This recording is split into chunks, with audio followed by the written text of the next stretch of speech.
What's up, dude? Hey, dude. Wait, why am I getting echo? Oh, Crap. fuck. Well, it's not me because I think it's gone. Okay, good. Okay, hey, how are you? I'm good. Happy Thursday. Welcome back, everybody. I'm good. How are you, Ethan? I am doing good. Today we're doing a pretty intense topic, relationships and addiction. And we have a special guest for that. We said we'd have something like more fun this time, but it is going to be fun because we're going to be joined by someone who's very special and dear to me and you as well. And me too. Yeah, it's the Ethan and Jenna show. What's that about? Gotcha.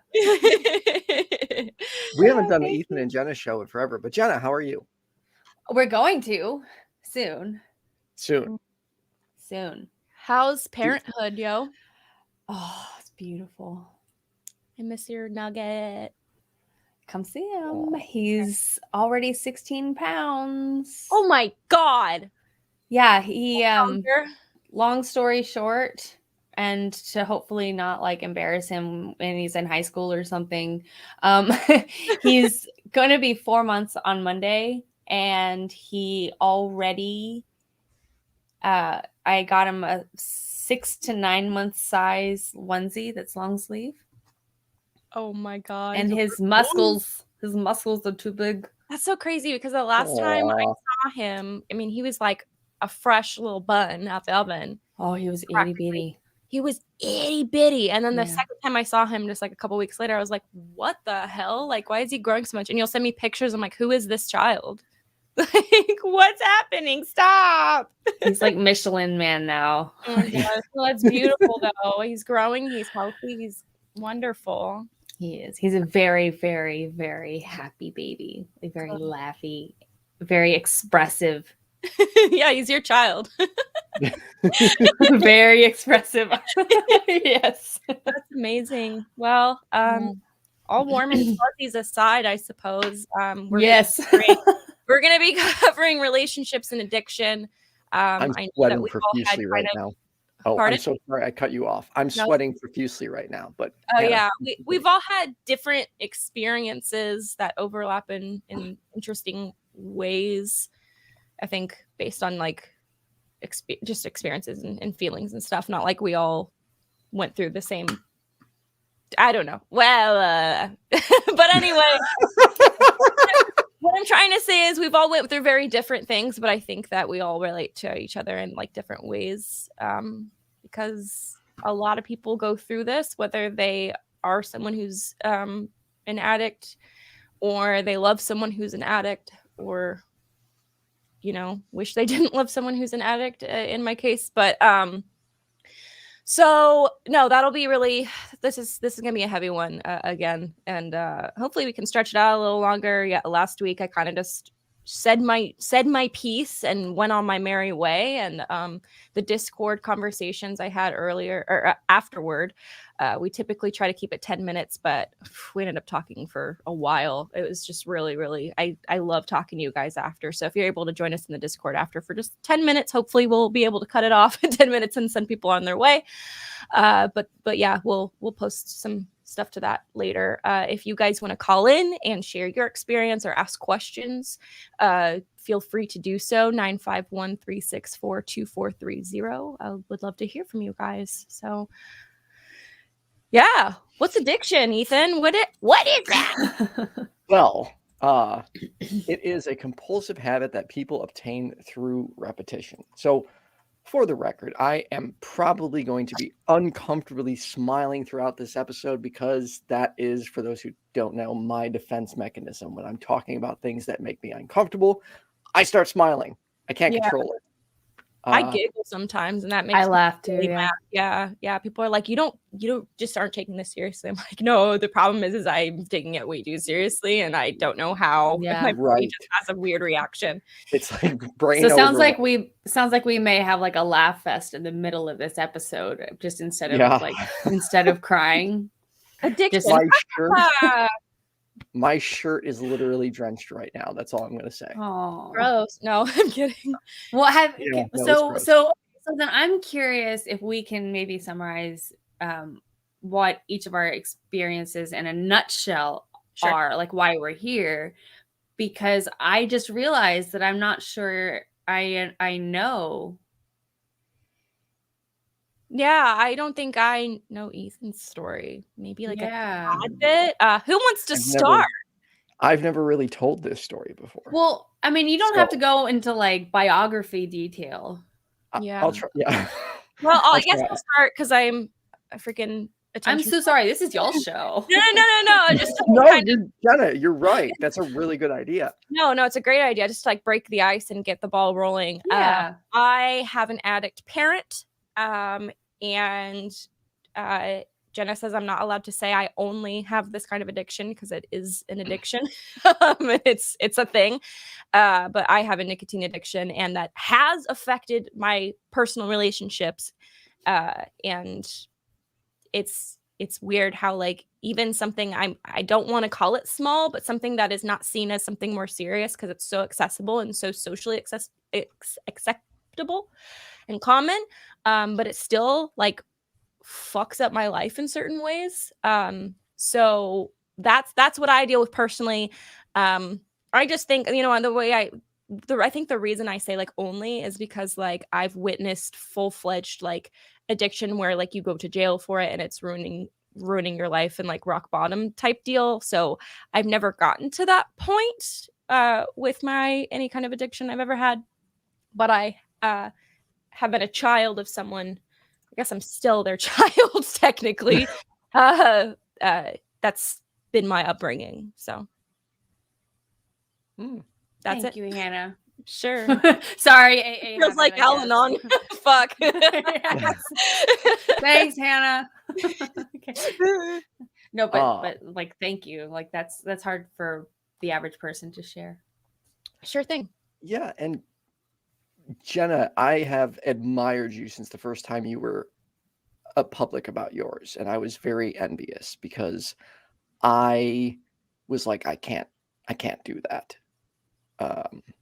I can never come forward about that. Like, and I have always had tremendous respect for you for being so just forthcoming with that, because it's not easy. And I've sat here and watched other people open up about it, and I've bitten my tongue. You know, we did an episode on it, and I couldn't bring myself to actually like face it publicly, which I realistically I shouldn't be scared of. I mean, if someone thinks less of me, I guess that's more on them. I'm not the person I was. That's like a really big step for you, because like I consider you one of my closest people, and I genuinely don't even know what story you're about to tell, which like I hope that doesn't put more pressure on you. I just thanks, Hannah. My point is that I'm really like proud of you for feeling, I don't know, like this is something you're ready to face, because I think people who face it and talk about it, it says a lot about them. And that's something I also have just adored about Jenna, is like the accountability you take for the part you play in all your experiences is like not something I'm used to, especially when talking to someone who's an addict, unfortunately. But it's like you're just like a very refreshing person with a lot of wisdom, and I adore you. Sorry. No, you're fine. This is gonna be one of those days where we're gonna probably We're cry. gonna depress everybody for 2 weeks in a row. Mm-hmm. Okay, so it started the night my brother passed away. I had occasionally taken painkillers because I enjoyed them, but it was merely like, you know, I'm at the bar, instead of having a drink, I would take a painkiller, but I was not abusing it. And then the night my brother died, I went and bought a shit ton with some harmful intent. But instead, starting that night, I used them to dull the pain, because I could not live with the fact that my brother was gone. It was ripping me to pieces. Like I literally wanted to die. I was still a Christian at that point. I was begging God to just trade places and let me be dead and my brother be there because he's a better person. And from that moment forward, I just started piling them back and, fucking up my life a lot and making some really poor choices that affected the people around me. And I was just in so much pain that I couldn't stop. And by the time I wanted to stop, I couldn't stop and every day I tried and I swore I was going to do it. And I didn't because of how bad the withdrawals were, because I was taking, I'm not going to say how many I was taking, but I was taking a lot. I am very lucky that I'm actually healthy for the most part and don't have liver or, kidney problems because it was excessive.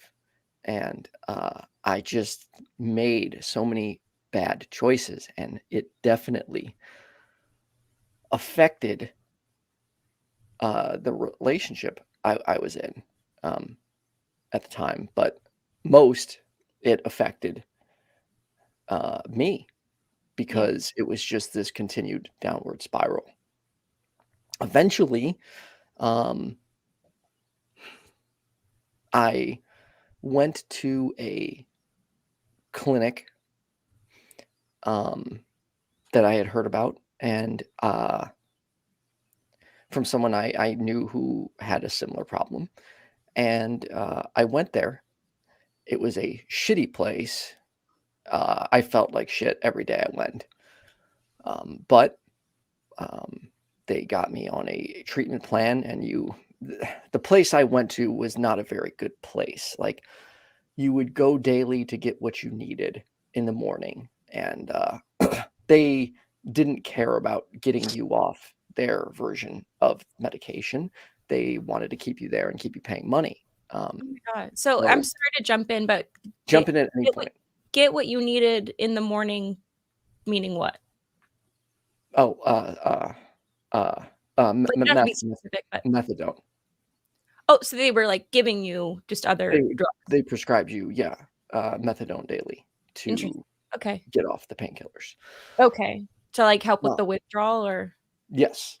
Okay. I guess also, I'm sorry, I don't mean to like make it about me. I always forget that I lost someone to addiction, to an opioid addiction. And I forgot to mention that because I still feel like it didn't happen. So you reminded me, but not in a bad way. But yeah, preface that as well in my little blurb. But okay, no, that's interesting because I was like, wait, they were giving you more drugs. But I think people don't realize that getting off of painkillers and like opioids is not something you can really do cold turkey. It can be like fatal, painful, lethal, and dangerous if you don't know what you're doing and you don't have any kind of support. Because if you do slip up one time and you do the dose that you used to do thinking that it's just harmful, that's how a lot of people die.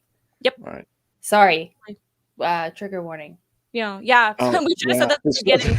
We're going to talk about people dying. Is a trigger warning. Yeah. And if you need help, I added a link to the description. The number is 800-662-4357. That's the thing.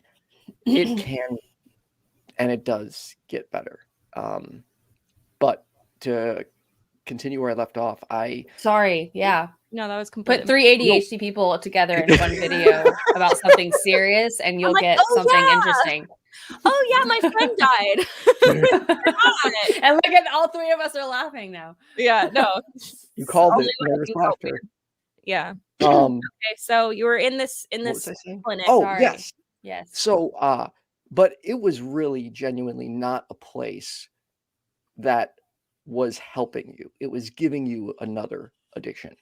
Now, I'm sure that it did help some people. It helped me. I needed it at the time. But eventually I saw motivation from somebody I know who came clean, and that was my like motivation, that and wanting to get my life together and to stop feeling, because I've constantly felt sorry for myself, and to stop feeling sorry for myself. And I was like, I've got to get off this shit. So I started going down, and they make you see the doctor repeatedly, and they kept telling me I was going down too fast, and they were advising against it. And I'm like, look, I'm fine. It's time.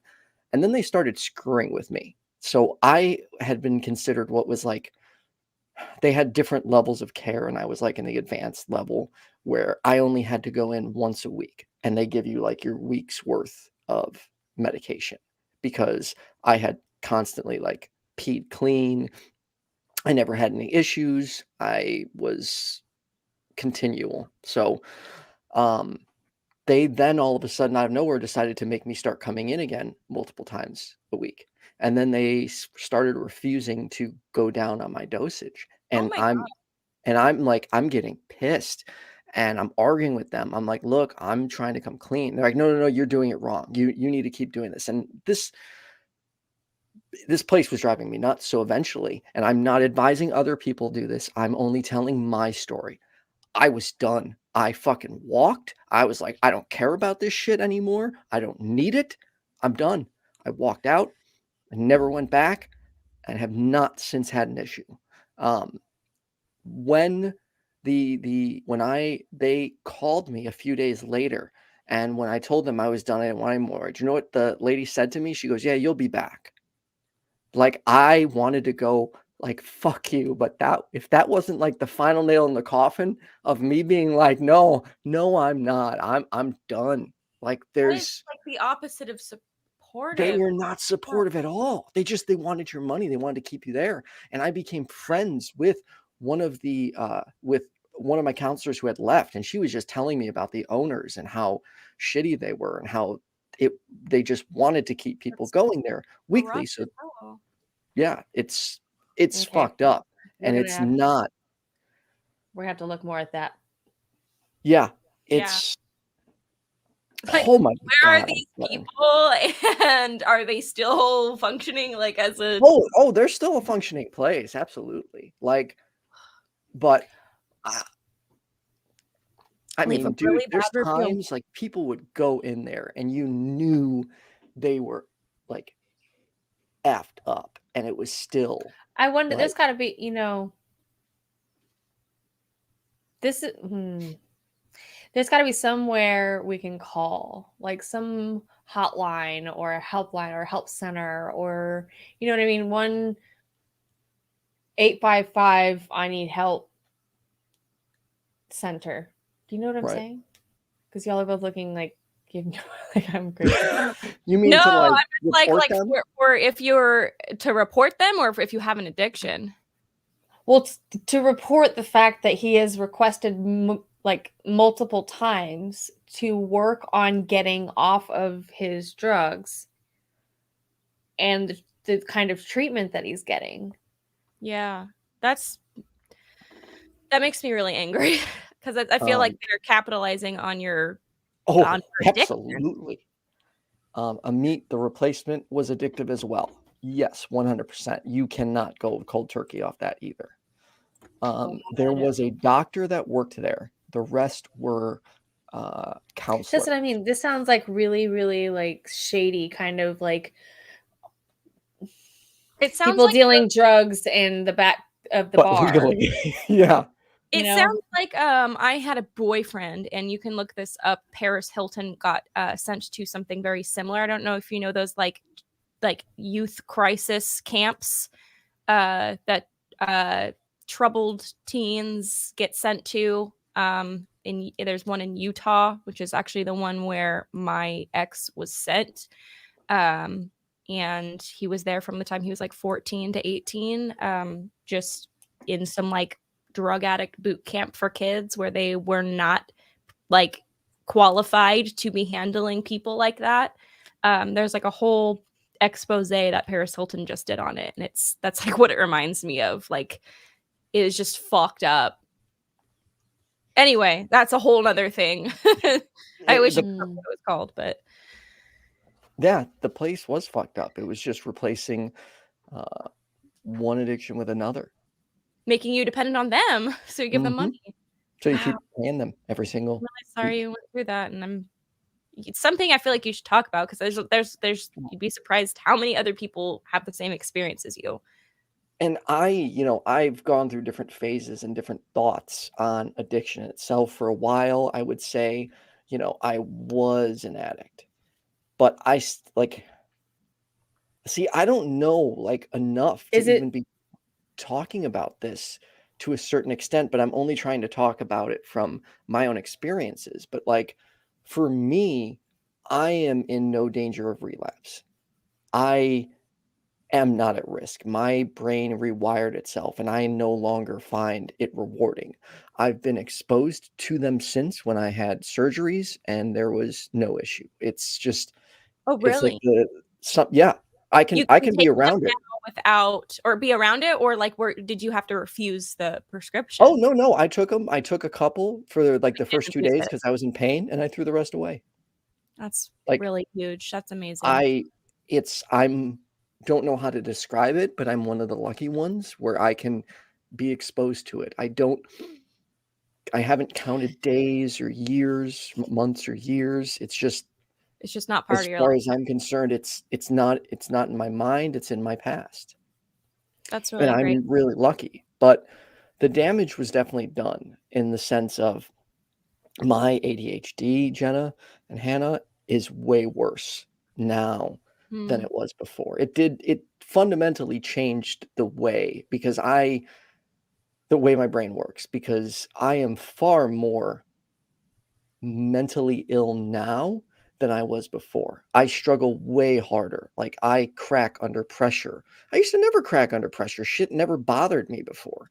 But since this event, and since, well, I shouldn't forget adding the epilepsy to it. That fucked up my brain as well. But yeah, I didn't mean to say it like that. Yeah. Dude, I have like this crackhead's brain where it's just like go, go, go, go, go, go. There's always a million thoughts running in it. Certain medications have helped slow it down and mitigate it. But what I wouldn't give to have like my old ADHD brain back, because let me tell you, this is not fun. I can't focus on shit. I can't remember anything. It's really annoying. I can see Jenna squirming down there. What did I say, Jenna? What did I say? Nothing. I just am trying to figure out how far we should go with each of these topics because of our own qualifications, because of the fact that we have experiences with these. So our opinions of each of these experiences are extremely biased. Yeah. In addition to that, neither one of us has a degree. No. So the thing is that when we mention things like, you mentioned your experience with opioids, but then there's also a history of epilepsy. There's also a history of possible phone usage where we have dopamine highs from getting very instant highs from. I use this all the time. You know what I mean? Like, so there's all kinds of things, because I'm sitting here thinking, well, my ADHD has gotten way worse too. Like, I can't even read a book anymore. And I used to be a bookworm. There's all these different changes. And so it could be my addiction, or it could be my phone usage, or it could be a million other things. That's a really good observation. Thank you. I don't know. So I just think we should just be careful and say, this is my experience. Yeah. No, you're right. Because we don't know what actually causes that kind of, we don't know. It'd be interesting to see how addiction and ADHD. It really, really, really would. Because of the whole like dopamine irregularity and how our kind of unhealthy coping behaviors to get those dopamine hits come into play. Because I noticed when I became it at times where I become less stimulated just as a whole within my routines and my habits, I am way more susceptible to start vaping or smoking again. I haven't smoked in a long time, but since I started working from home, I vape all the time now.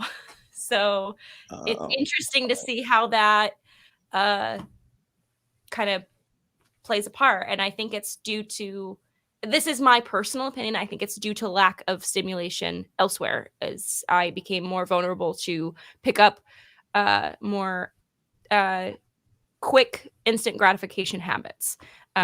So it's interesting how addiction and ADHD kind of play into each other. Yeah. I wish we had a medical professional right now.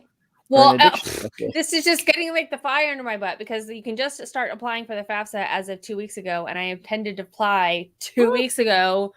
It's getting the fire under my butt because I want to get like qualified to start teaching people more than just, this is from my own experience, you know? Right.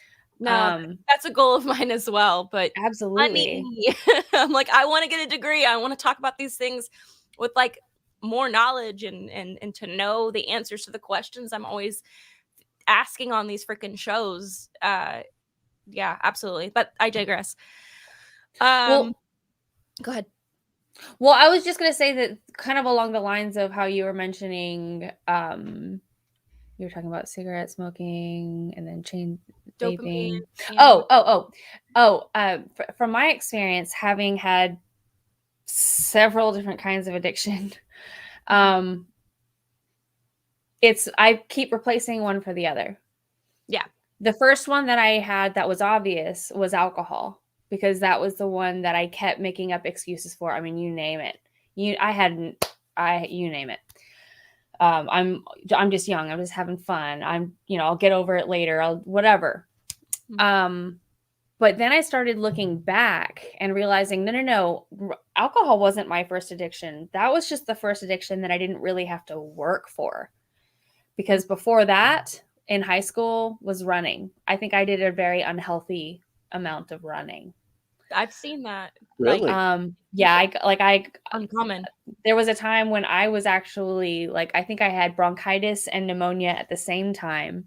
And then I still went and ran the pre-meet, at the end of summer, for cross country, slick. I finished last, and they still congratulated me because I finished. I'm like, I shouldn't have been freaking running. I should not have been running. I dropped dead. I could have actually done long-term damage to my body having done that. But anyway, my point is that I realized that I did an unhealthy amount of that. The endorphins that you get from running, that runner's high, is legitimate. Before that, it was reading. I would just escape in a book. I would just pick the best, Harry Potter, or I would just go run away in a book. So I realized that it's dissociation that's been my biggest thing. And so I just keep replacing one for another. And when I quit drinking, it was smoking cigarettes. And then now that it's not smoking cigarettes, it's coffee, so it's it just kind of depends on what you replace it with. Are you replacing it with something that's healthy that you enjoy more? Are you replacing it with a beautiful hike?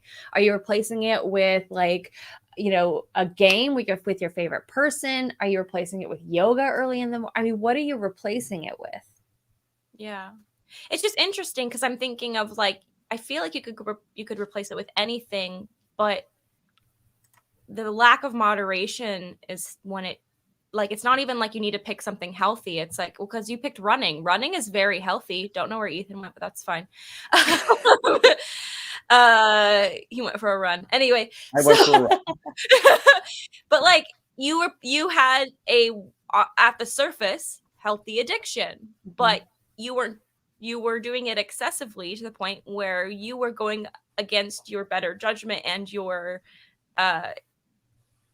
capability because you were sick. You were going out of your way while you did it despite the fact it would harm you. And I think that's kind of where the distinction between addiction and just I really like to do this is are you doing it against your own well-being because you feel like you still need to do it, like when it takes Is it your life in that way. Sorry, something that they teach in Alcoholics Anonymous. I know that there is shit in the brownies with that program, but but something they teach is that is it disrupting your life? Yeah. Just to kind of, I was just trying to help what you're saying, not cut you off. Sorry. Exactly. It disrupts your life. Because like I'm thinking like you could have an addiction to knitting. Like if it starts disrupting your life and you're Giving like you carpal tunnel. Yeah, or like doing it while you have a broken wrist, like because you need to do it anyway, or like prioritizing that over things that are important in your life, like relationships, eating. Like I'm thinking like I had an addiction to, now you're making me realize I had an addiction to gaming when I was younger, because I would starve because I preferred to I would be like, I'll eat later, this is more important, and I would be so hungry, like and I wasn't sleeping, like, and I know that people are gonna scoff and be like, everyone who really likes video games does that, but like it was making me not do well in school at a certain point, like, and I was getting really skinny, like, because I was like on freaking RuneScape for like 10 hours straight through the night. Well, and in bringing up the fact that there's more than one thing than the obvious Hollywood type of addiction. Exactly. But aside from the point that that's true, again, I'm trying to be careful not to be teaching people things, because I have done a shit ton of research, y'all, but I am not like legally certified to be giving anybody advice, like information, because the fact is that I have a whole lot of information about this up here, but the fact is that I could be interpreting half of it incorrectly. So that's why I'm trying to be really careful. This is Jenna's perspective, and take it with a grain of salt. Exactly. Yes, please. And if there's anything that I'm saying that is making you want to change anything that you're doing, do more research. Yeah. Okay. That being said, what was I talking about? So I was talking about my video game addiction as a child. Oh, yes. Okay. Be careful here, and it's late for me. Okay. So while these things can be addictive and can be addictions, that doesn't mean that they're necessarily, you need to go to rehab right now. Right. Kinds of addictions. There's everything I've learned seems to be on some kind of spectrum. Everything. Levels of addiction, kinds of addiction. I mean, you name it. So, that being said, I've had a lot of different kinds of addictions. And as an OCD person who has actually been diagnosed with a couple different types of OCD, that's just it's a self-soothing, from my perspective type thing. Yeah, I think that's kind of, I think, and I'm gonna preface it with that, I think that is where a lot of addiction, like that is why we get addicted, is because we're looking for something to soothe, something that doesn't feel good. And it could be a multitude of different things that make you feel good, whether it is you have OCD, you have trauma, you have weird dopamine irregularities because you have ADHD, like that's just the kind of the root of it. So I kind of want to switch gears a little bit, because I feel like maybe people have like a better understanding of like from our personal, in our brain levels of what was going on.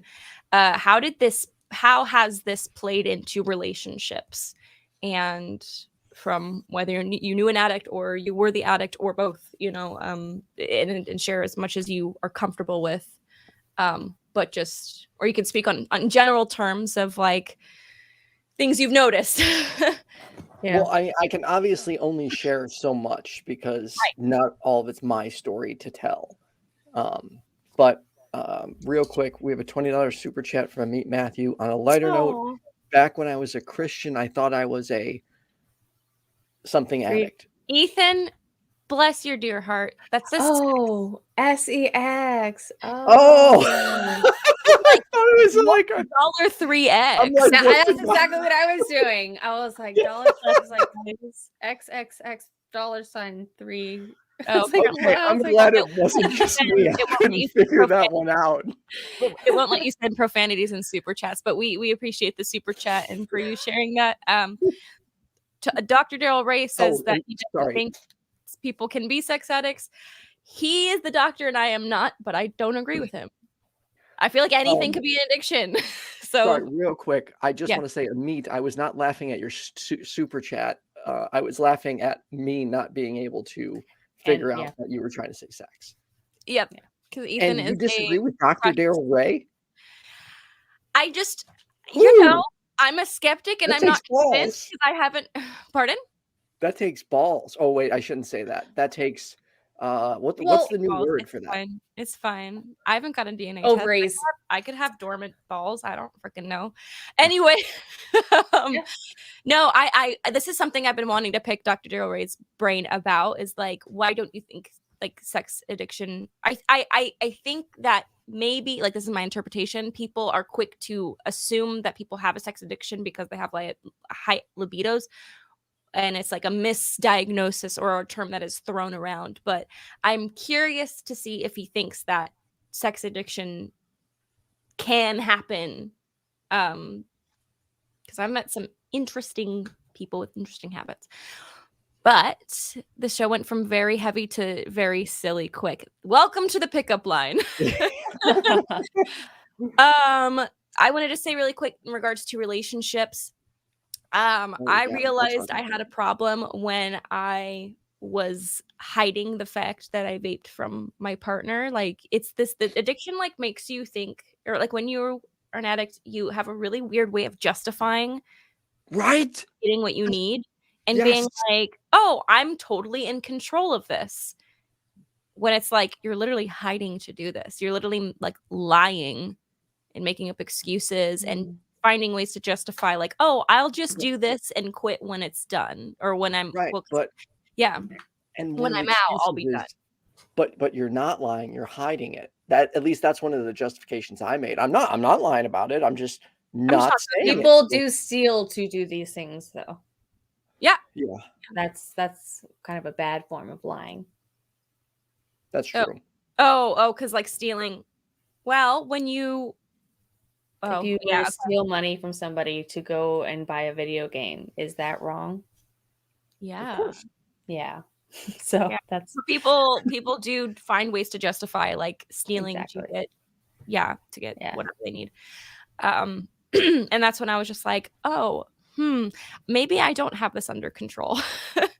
Because like, it's and I realized that my having an addiction, like, no matter how small I have tried to make it seem in my mind, I'm still hiding it from my partner. I mean, he knows now. Like, I literally like had it in my bra and he like was giving me a hug. He's like, I'm sorry, what's that? And I was like, fuck. And so it's something that here's I'm talking as an addict. I don't want to stop doing it. Like, how do I stop doing it when I don't want to? Because he'll be like, oh, I'll just take him away. I'm like, well, then I'll go buy another one. You have to find you. Yeah, it can't be him. Yeah. You have to find something that you want to do more. Yeah. Because people go, oh, well, you're going to get lung cancer and die. I'm like, okay, well, because I'm not having an instant, like, people don't think that's going to happen to them. Like, I know that logically, probably, yeah. But I'll be like, oh, plenty of people have smoked well into their 80s. Like, I find excuses. And I'm like, because I'm not having this instant association with the bad feeling from it, I keep doing it because it feels good. Like, my brain is screaming at me to get it. Then can I ask you a question? Yeah. About how much extensive research you have done into the visual images of the harm of less time smoking than you have done?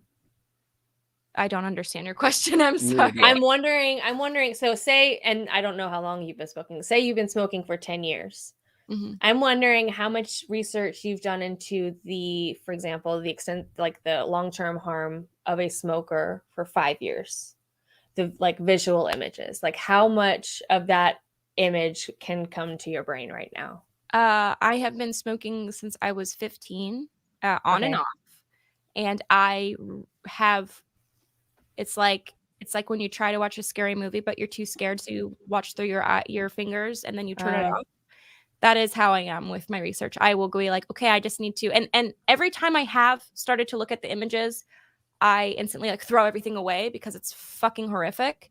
My grandfather died of emphysema because he was a smoker, and I like want to cry because not smoking is the one thing I promised my mom wouldn't do. But then I justify it going, I'm not smoking, I'm vaping. It's better for you. It's fucking bullshit.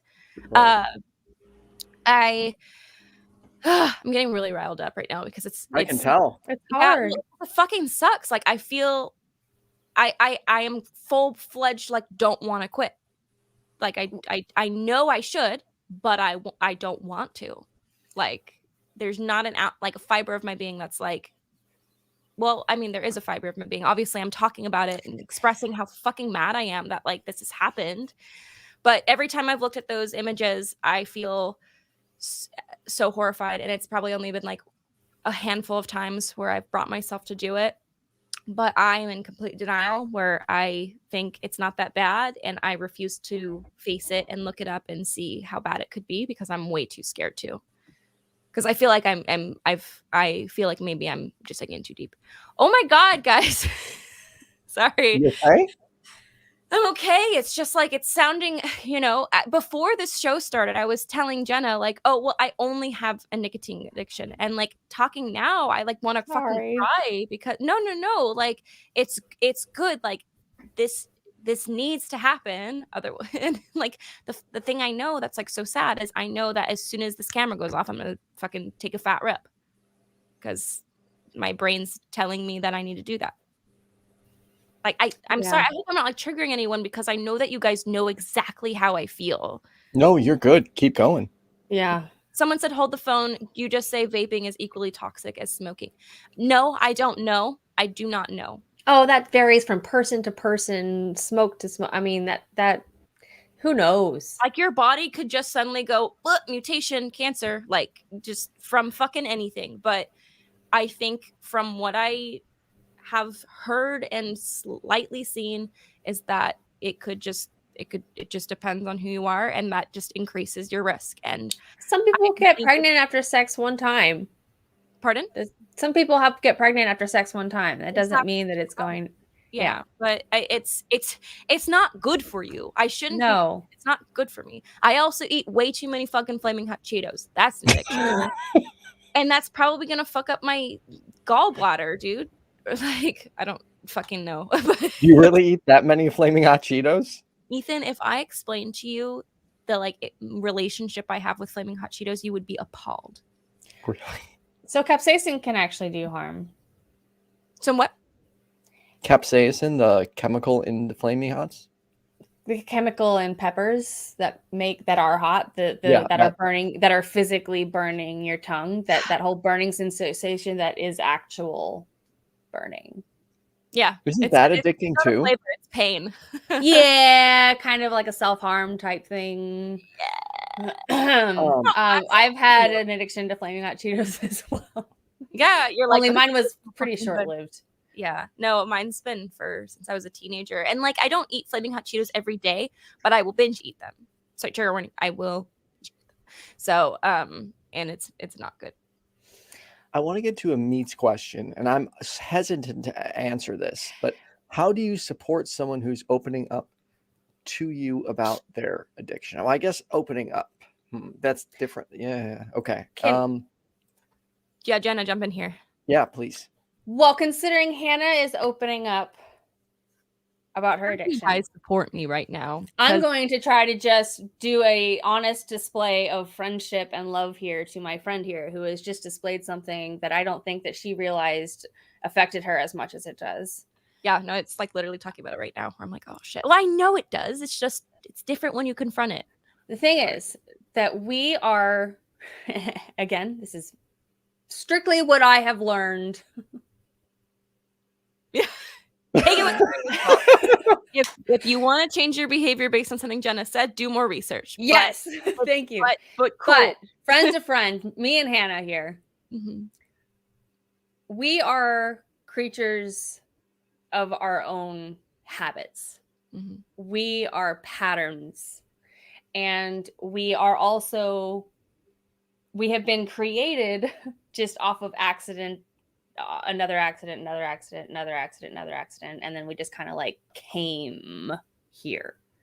So it is natural for us to be beating ourselves up about something because it is instinctive that that is good for us, even though with a different part of our brain we've thought about it and realized, you know what, that's really not good for me. But this other part of my brain, like physically different part of your brain, feels like it's good for you. So when they say you literally have a battle in your own brain. Yeah, that like cognitive dissonance where I'm like, literally, and I go, no, because I right. don't want to. Yeah. So what we're seeing here is, I mean, human behavior, y'all. Like, yeah, this is completely fucking natural. And so, regardless of your addiction, and again, this is me and Hannah talking. Regardless of your addiction, if you're still alive, you're still working on it. You're there's still hope. Okay? Okay? Whenever you're ready, you will do it. And sometimes that takes you allowing the people putting pressure on you to back off enough in order for you to settle yourself down, take a deep breath, and figure it out on your own. That's something that I've learned, is that I've been told that I'm a stubborn person, but I've realized I am the most stubborn when I am being forced to do something that, one, I haven't been given the opportunity to try to figure out how to do on my own, or two, I'm already doing. Yeah. So and that's just one example, but the fact is, you're doing it because it's a safety blanket. And when you find a better safety blanket, or when you find the need to find a better safety blanket, or when something really bad happens that makes you find a better safety blanket, whichever comes first, you will do it. But it's your life.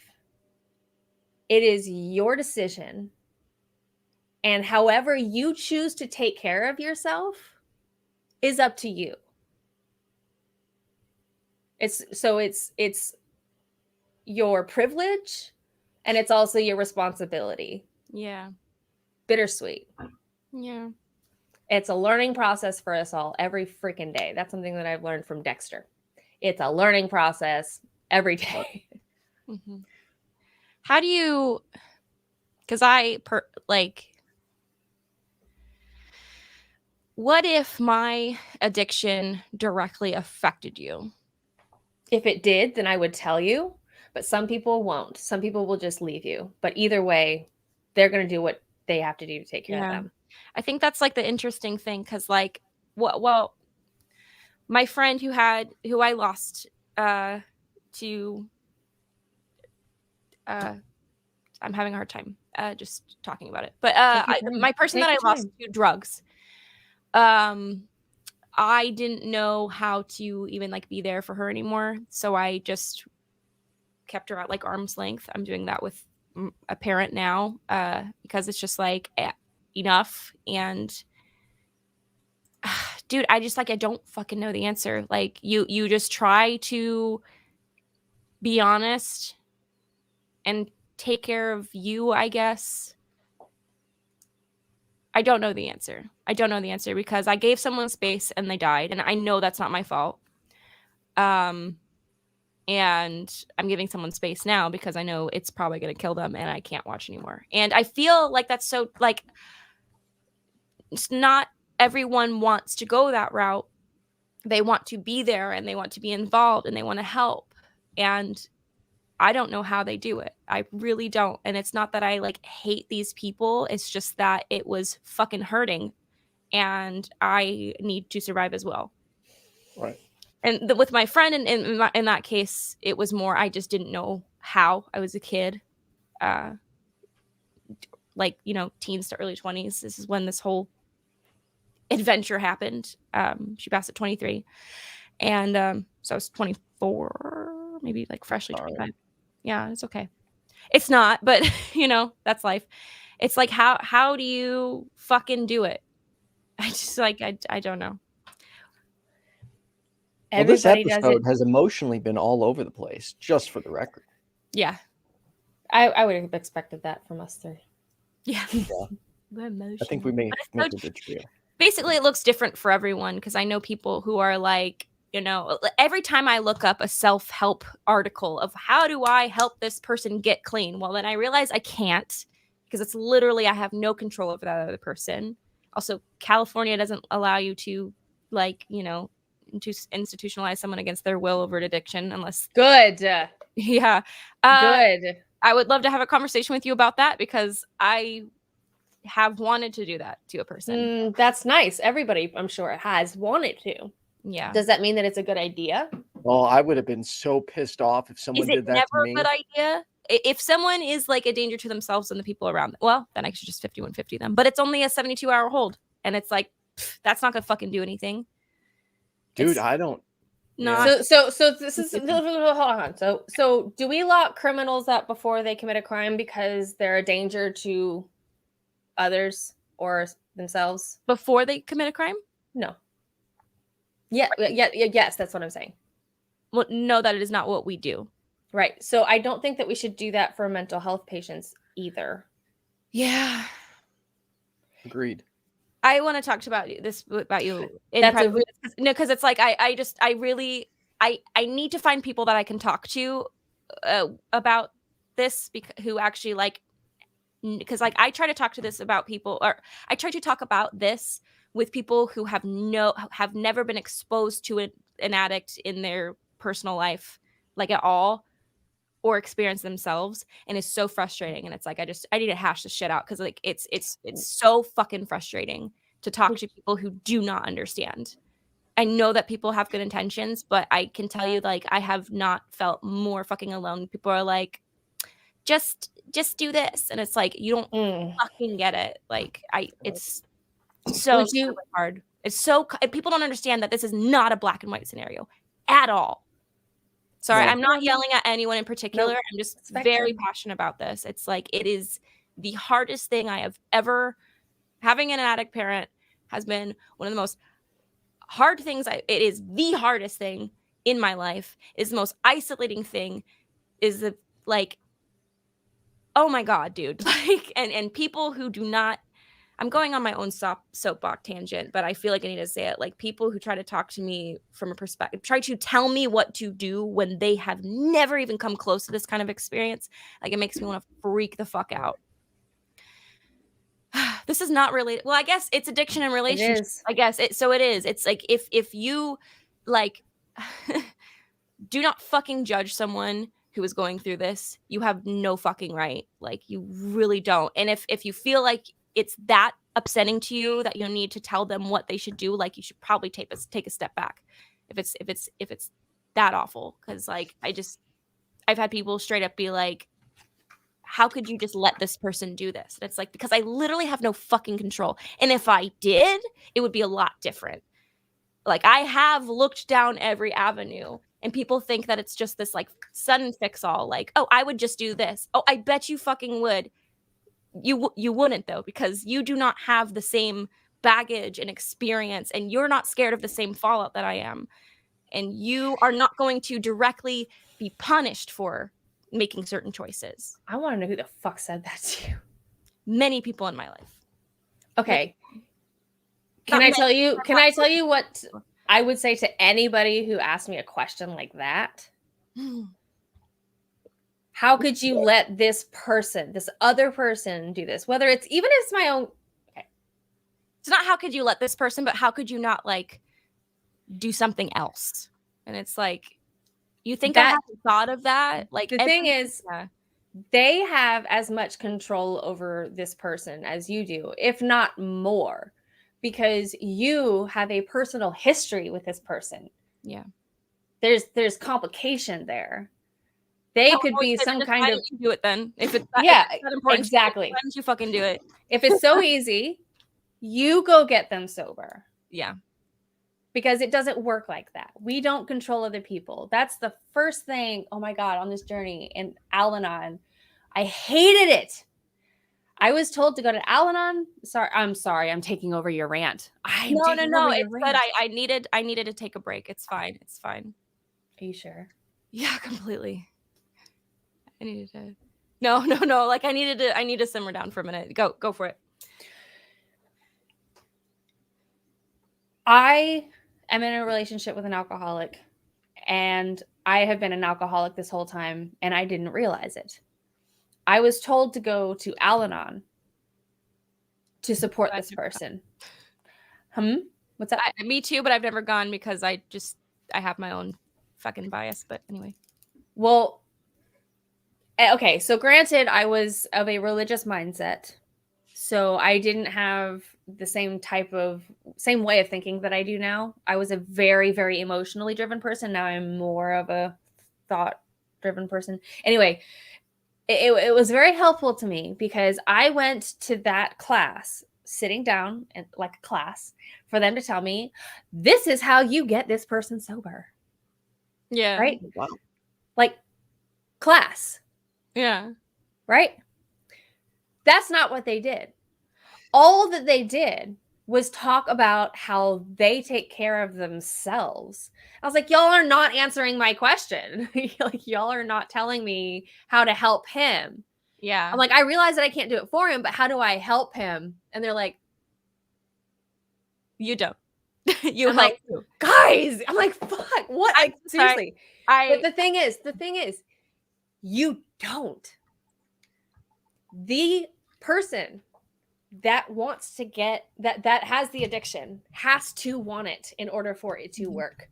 It can work for as long as they think that you're watching, as long as they think that you will be happy or kind of, go easy after a while, whatever. That's just how an addict's mindset works.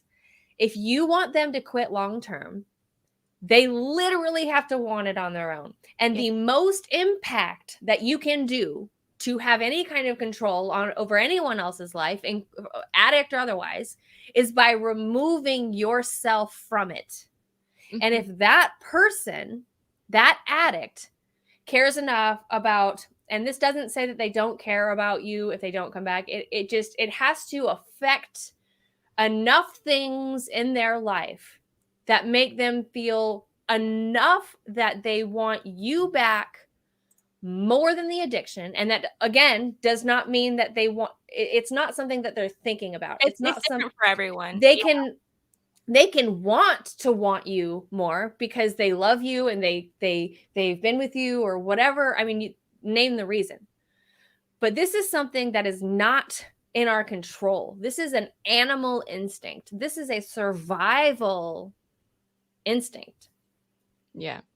I'm sorry. I realized I don't want to shit on Al-Anon because I realized I was mixing it up with something else just now because I was on like total anger brain. Al-Anon's fine. I've never been, but my therapist tells me I need to go, but I'm well, but if you want to stay in their life and things are fine enough for you to do that, then the best way for you to help them is to help yourself and to show them how to live a life without it. Yeah. If anything. Yeah. I think the from witnessing, I mean, but also to set your boundaries. Tell them when you're okay with it. Say, okay, at parties, you get drunk. I don't want to be around you at that time. Or I don't want it in my house.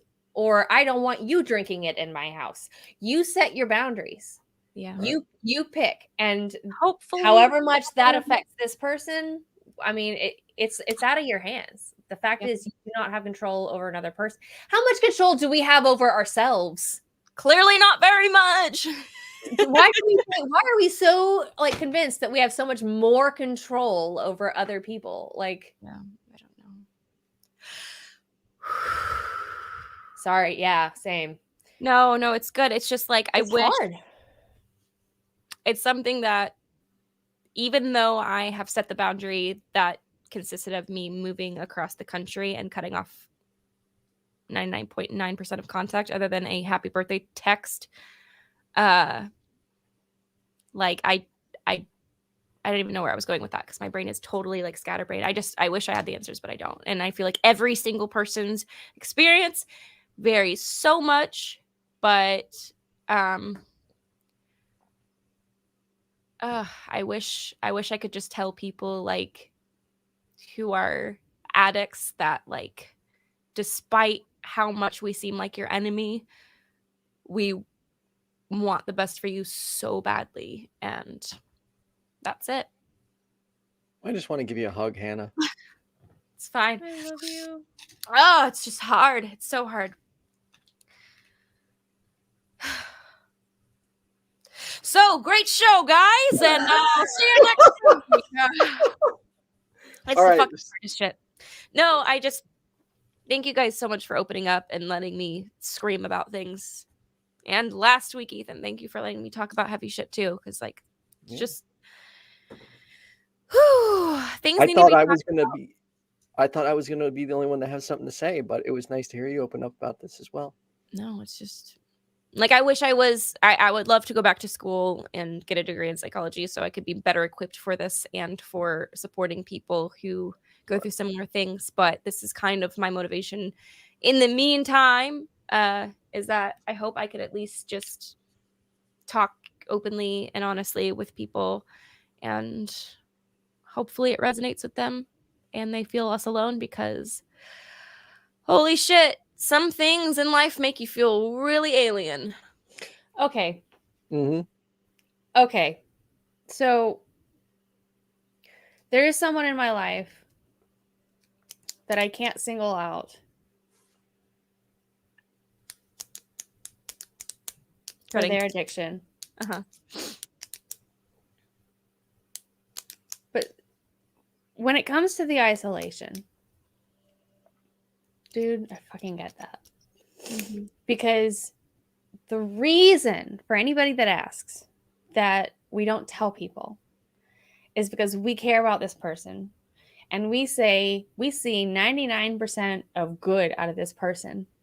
And this is one thing that we see that is hurting X, me, them, other people, whoever. And we don't want to tell other people, and with the stigma that is based around addiction these days, we don't want people to make assumptions because we don't talk enough good to outweigh the bad in their own mind. We don't want them to come off looking like a bad guy. It makes people don't know how to act around that. It makes people uncomfortable. I mean, you name it. Mm-hmm. But also, oh God, it's hard. Dude, you're right. It's fucking hard. Yeah. And if you are talking to someone who has a loved one with an addiction, please be gentle with them, because it is the fucking hardest shit. Be as supportive as you can, as long as it's safe for your mental health. Yeah. And you're allowed to set your own boundaries too. And if that means not talking about it because it's just about you and their relationship, that's fine. That's kind of what it's come to with certain friends of mine, is that I can make my like one-off jokes, but I don't go into like my deep frustrations about it because it frustrates them, because like both of us have no control and they hate to see me upset. But treating people like they're aliens and like they're broken, like I get that it's uncomfortable, but please don't do that. If you care about someone who's going through this, try to do as much research as possible. Don't just assume things ever about anyone. And realize that one thing that works for one person can be the opposite of that for another. I know. And that's why we have professionals, which we are not. Yes. No, we're just here to talk about our experiences. Yeah. So don't come to me asking for advice. I can just tell you how I feel. That's all I can do. I love you guys. Thing is, God, I mean, we hurt. And this shouldn't be like so fucking shocking. Yeah. Everybody who's ever existed has hurt. And God, if we could all just talk about it, If Yeah. we could all literally sing a secular version of Kumbaya, Yeah. Shelley Seagal. I love that song, by the way. You're talking about You think that you yeah, I'm not tell gonna us try and how sing to it, live our life. Sorry. but it's such a great song. We need to go to karaoke again. Yes, please. Okay. Hannah's a rock star at karaoke, for those who don't know. So Ethan's is gonna be in Jenna. town. Oh my Ethan's gonna gosh. be in town. I got up there and sang Mama's Broken Heart or whatever. Is that what you sang? No, you didn't sing that. Oh, Gunpowder and Lead. Oh. Same kind of like energy. Twang, like country. Yeah, twang. And I was just like, shit, Jenna, shit. I didn't know you had that little bombshell rock star. Oh, girl, I grew up in the Bible And Dexter was Belt. in your tummy too. We sang about beer, guns, and God. Laughter Yeah. is medicine. It really is. Mhm. Anyway, speaking of beer, guns, and God, Jesus. Well, did anyone have anything else they needed to add? Because I said my fucking piece. Yeah, I think everything. Oh, really? I could go on up for days, but No, y'all I close it like- up whenever you feel like it. I emotionally depleted myself. I kind of blacked out during my rant. I'm gonna have to watch that over and be like, I hope I didn't say anything fucked up other than swear a lot. But You know I what? don't think you said the anything last wrong. thing I want to do is misguide people. It's kind of my I fear. hope that none of us are guiding anybody right now. No, I I hope hope I people feel. find- Yeah, my only goal is for people to feel less alone. Yes, Me too. and to inspire them to talk about things. But Normalize. yes, Yeah. and this is part of it. Perhaps being vulnerable and honest. Don't have to be pros to cheer us up. Aw, I mean, but this is why we do these shows Yeah. is to display vulnerability in a friendly type setting where we're having a conversation about a serious topic, where we're trying to normalize this conversation. It's hard to have this kind of a conversation and not have somebody cry at some point. yeah, I didn't think I would. I thought I was just like, Bebop, you guys are gonna fucking talk about heavy shit, and I'm gonna just be like, yeah, fucking my life was ruined due to alcoholism, but and not cry. Well, but I mean, a lot of us have, and it's Mhm. almost it used to be as if not more alienating, and this is me literally speaking out of my ass, as atheism. Like, alcoholics were seen as, The town drunk. yes, Yeah. I mean, yeah. Yeah. The fact is that some people just display it in different ways. Yep. And you can be completely sober and still live the life of an addict because you're not replacing it with something that's healthy, you're replacing it with something else that's probably legal or cheaper, or something that your partner or whoever had a problem with it doesn't have a problem with. Yeah. So that's why I stress something that I've learned to myself and to you two, my friends, which is replacing it with something that you've thought out, something that's healthier, something that you like more, something that you choose, something that you are satisfied by in those moments that you want that.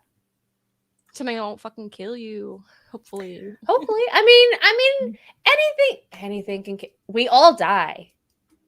I know. And that's another And definition I use. I'm like, I'm gonna die. I'm a day anyway. And I've Well- always hated it when people said that shit. But now but you can use that fact to soothe yourself when you're in this helpless situation like you are. If you're using it to just run away from your own problems that you could probably do something about, but really just don't feel like it right now, that's different. This is a situation where you are literally helpless.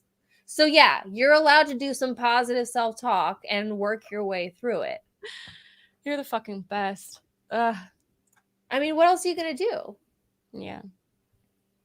Figure it Yeah. out. I'm And so the glad way you that were- I look at it when, and I I'm sorry if somebody thinks that this is the wrong way to look at it. This is what's helpful to me. When I lose somebody in what somebody sees as a tragic way, I think that the most tragic thing that we can do is to let that define that person. Yeah. You know, to be like, oh, that person. Oh, I wish that we could normalize addiction in the kind of way where it's like, you know what, that person hung on this long. Yeah. Because there's a million ways, I'm telling you, that I could have died by now. I guarantee you that. The fact that I'm still here is what I used to say is a godsend. But now I realize is simply a fact of reality, which is mind-blowingly lucky. I mean, I'm lucky. That's all it is. Freak accident. Yeah. It's crazy that we're all still here, considering all of the ways that I could have died, at least. It's crazy. And if I were to die in a way like that, well, then I would hope that all of you would be comforted by the fact that, hey, I'm not in pain anymore. Yeah. I don't need to do that anymore. Yeah. Now you only have to worry about yourself and other people that you can help. I'm sorry. Soapbox. No, you're fine. I didn't take that as a soapbox at all. No, this is why we invited you. Like, I think about this a lot, and I don't have a lot of people to talk to, so I really could go on for hours. No, we're gonna have a part fucking you about this another time. I would love to. Jenna, we do have, I don't know if you have time, but no pressure. Don't have to answer on the show. After this ends, we go to Discord for like a 10-minute post-show discussion where the audience can ask questions. Just want to let you know. I don't know where Hannah went. I don't.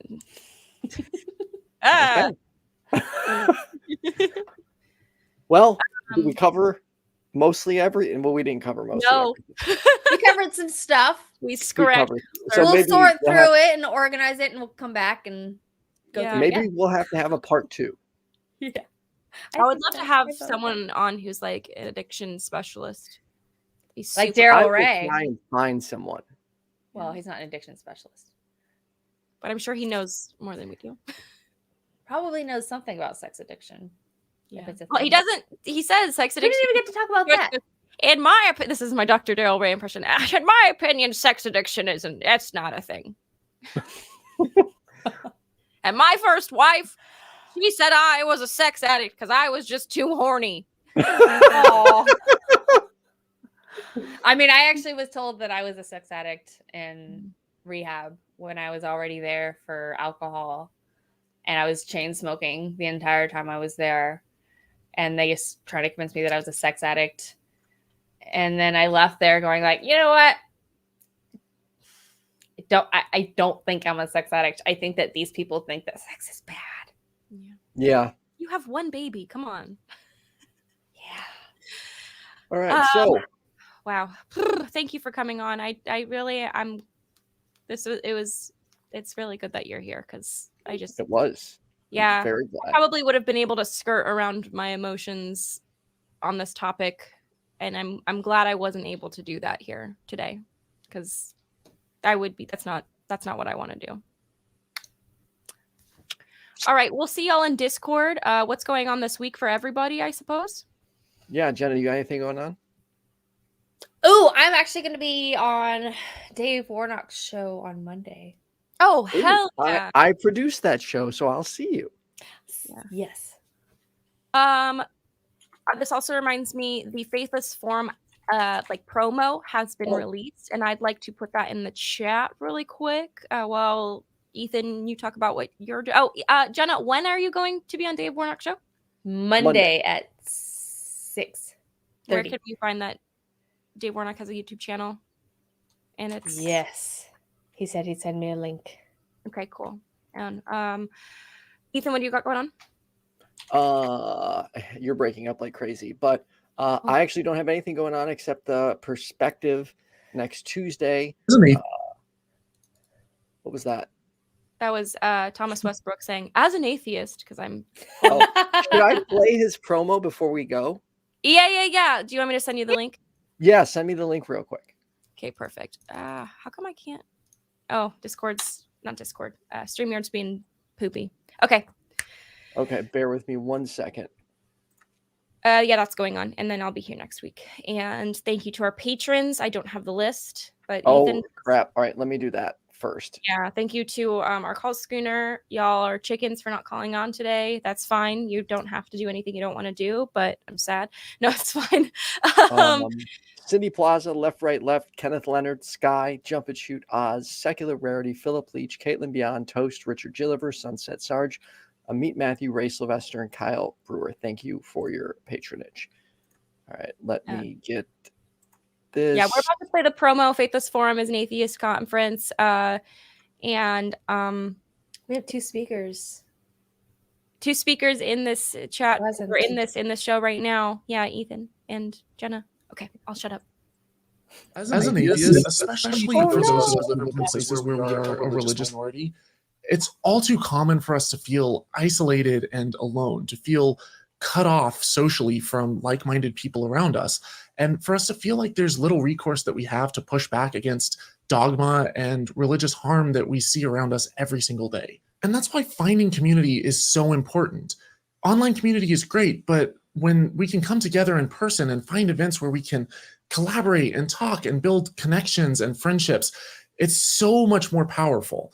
And for that reason, back in 2018, myself and several other atheist YouTubers put together a conference called the Faithless Forum. It allowed all of us to meet in person and to connect not just as content creators with each other, but to connect with fans and to inspire people and to share the things that we've learned and the methods that we use to try to get these ideas out there and to try to reach and have conversations with other people. In 2020, we were supposed to come back for our 3rd year, but because of the pandemic, we had to postpone the conference 2 times. But now, as travel bans are lifting and places are opening back up, I'm proud to announce that the Faithless Forum is coming back to Austin, Texas this November. Because of safety concerns, we are still asking that everyone get vaccinated, and we're strongly urging people to wear masks as well, in addition to other safety precautions that we have. After the last 1.5 years of social isolation, it's going to be incredible to get to come and see familiar faces, and I'm also looking forward to meeting those of you who I haven't had a chance to see in person yet. Tickets are on sale now, and the event is coming up quick, so don't hesitate. Here's a quick trailer, and I really hope that I can see you there.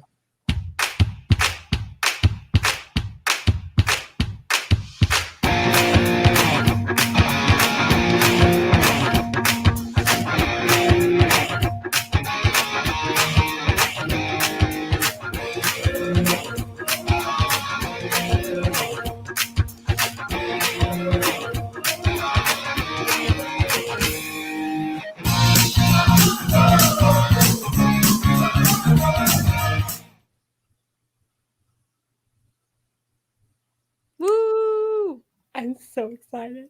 It's going to be a lot of fun. Faithless Forum was 2019, was the second one that it was my first time going. And it's like the reason I have so many friends that are actually atheists now. Oh my God. Because I didn't before. So, and dating Thomas kind of helped. Can't hear you, Ethan. You're I'm muted. So sorry. You ready to jump to Discord? Yeah, ready to jump to Discord. We'll see you guys next week. Thank you again, Jenna, for being here. Love you very much. Thank you, Jenna. Thanks for having me. And good Love night, you. everyone. We'll see you on Discord in about 5 minutes.